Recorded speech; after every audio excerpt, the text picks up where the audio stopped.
Ugh. Can you give me a hand? Very funny. Not that kind of hand. Give me a hand. Not literally. Come over here. Give me a hand.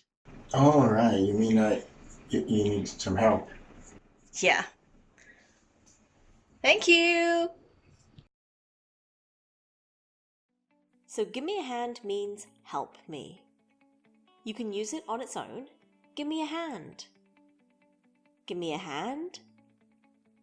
Or you could be more specific. So in our example, we could have said, give me a hand with the dishes. Another example, give me a hand with my homework. And you can be a little bit more polite and say something like, can you give me a hand with dinner tonight? And even more politely, you might ask, could you give me a hand with dinner tonight? What's one thing you would like a hand with?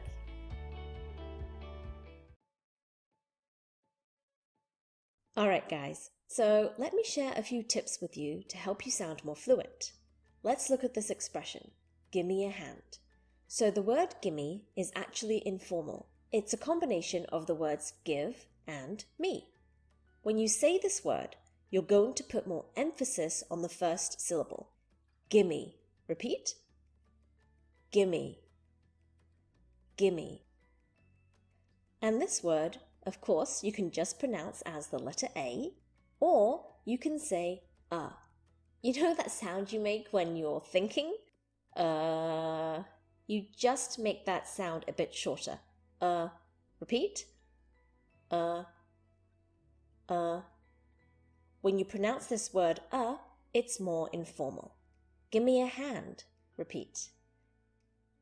Give me a hand. Give me a hand. And now let's look at our example from the video. So try to say the whole thing without taking a pause. Let's do it slowly first. Give me a hand with the dishes.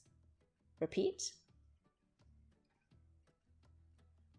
Give me a hand with the dishes.